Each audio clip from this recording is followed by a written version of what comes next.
Hi, my name's Hannah, and I wanted to talk to you today about the Happy Healthy Plate initiative. This is a program we have designed to combat mental health problems and malnutrition in older adults living in rural Northumberland. So, older adults may be at greater risk of both of these because of many factors. So, first of all, social isolation, particularly relevant in this area, and accessibility, whether that's to other individuals for social interaction or to resources such as healthcare services, supermarkets, etc., to pick up their food, and that's when we get into the malnutrition side of it. Other factors may include general transitions that occur in later life, bereavement, and physical illness. And malnutrition is an emerging huge factor in the development of depression, with many studies coming forward with a link between the two. So this project is one of the first that combats and makes a direct link between both of them and aims to improve mental health via nutritional improvement. So the goal of the project is to reduce the prevalence of depression and other mental health disorders in older adults in rural Northumberland by improving their nutritional status. So we aim to do this by increasing availability and accessibility of fresh whole foods to older adults in the general community and care homes. We also aim to provide assistance with food shopping and meal preparation for those unable or less able to shop and cook for themselves. We also aim to provide basic nutritional education to older adults and their caregivers through the provision of ongoing support, educational workshops and resources, as well as one-on-one assistance as required or preferred. So really it's just raising the awareness and spreading the message and relevant information and education in regards to the importance of a good diet and mental health. So the strategies that we are going to implement. So the core foundation and key principles of the program will all be drawn up by nutritionists. It'll be a food-first approach, which means focusing on whole foods with the inclusion of some specific brain foods such as oily fish, walnuts, etc., which has all been formed into the plan based on research and expertise from qualified professionals.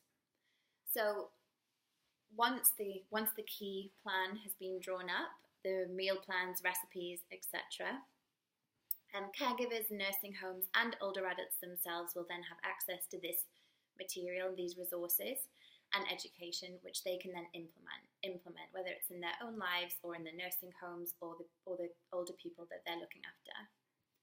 So resources offered by the program will come in many forms. So there will be the handouts, recipe plans, meal plans, and nutrient profiles that I mentioned before, and these can come in downloadable files or in hands-out leaflets, etc. There will also be volunteer chefs and nutritionists, so they will give seminars, cooking workshops, lectures, training to caregivers and to older adults themselves. There will also be a delivery service, and this can be of either ingredients or pre-made meals, depending on what's needed. Ongoing nutritional and mental health assessment will also be a huge part of the program. And this may involve blood tests and physical examination for nutrient deficiencies. Obviously, that's kind of the health side of it. But specific nutrient deficiencies may give more indication as to why a person is feeling a certain way. There will also be counselling services provided as necessary. And this all gives the program a complete service, tackling both mental health and nutrition in older adults. So to evaluate the success of our program, we'll be measuring the mean daily serve of vegetables taken by older adults involved in the program, as well as the intake of oily fish. This will just be how we start to do. So there'll be the two things that we're really going to focus on initially. And this can be done by food surveys and food recall, which will be done during workshops or privately.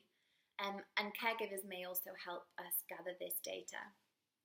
There will also be regular communication with all individuals involved in the program and constant evaluation of the feedback provided. Also, there will be communication with older adults and their caregivers, including nursing home staff and general practitioners, to monitor mental health status and incidence and severity of depression in older adults. So the prevalence of depression in older adults in the UK is an increasing public health concern, and one that is only going to continue to increase as the population continues to age. Education and accessibility will be the cornerstone of this programme and should be the cornerstone of any programme in order to be successful and sustainable in tackling these two huge problems currently facing older adults in the UK. Due to its multifaceted approach in targeting the contributing factors, we really believe that the Happy Healthy Plate initiative may be an effective solution in reducing malnutrition as well as improving the mental health of older adults in rural Northumberland. Thank you for watching.